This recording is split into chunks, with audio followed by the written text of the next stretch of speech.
June 28, 1914. Europe's fragile balance of power shattered in Sarajevo when Archduke Franz Ferdinand of Austria-Hungary was assassinated by a Serbian nationalist. The murder was more than an attack on a royal figure.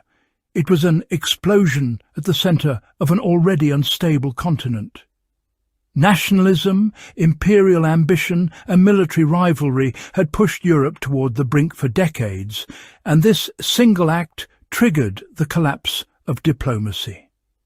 Within weeks, alliances pulled nation after nation into conflict, transforming a regional crisis into a full-scale war that no leader truly knew how to stop. August 4, 1914.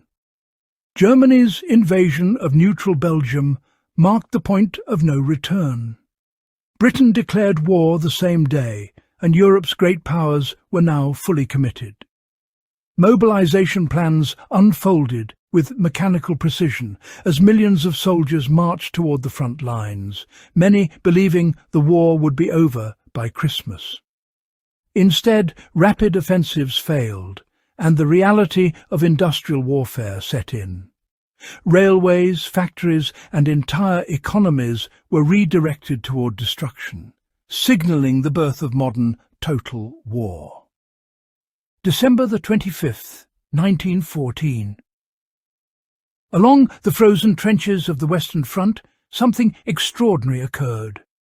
Soldiers on both sides emerged from their trenches, exchanged greetings, shared food, and briefly laid down their weapons in what became known as the Christmas truce.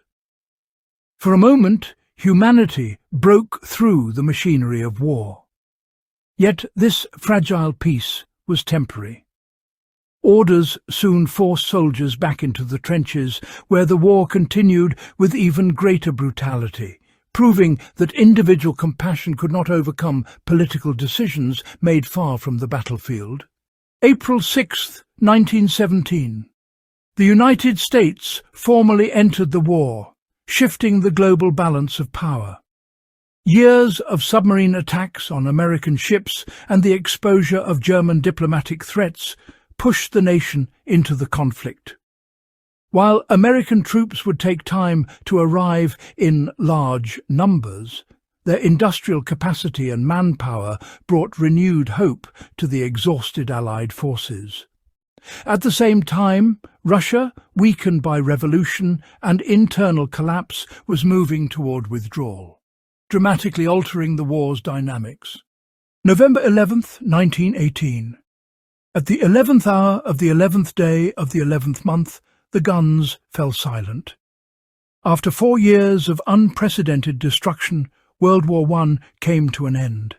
Entire empires lay in ruins, millions were dead, and the psychological scars ran deep. The peace that followed promised stability but delivered resentment, particularly through the harsh terms imposed on Germany. The war that was meant to end all wars instead reshaped the world and quietly prepared the ground for an even greater conflict yet to come.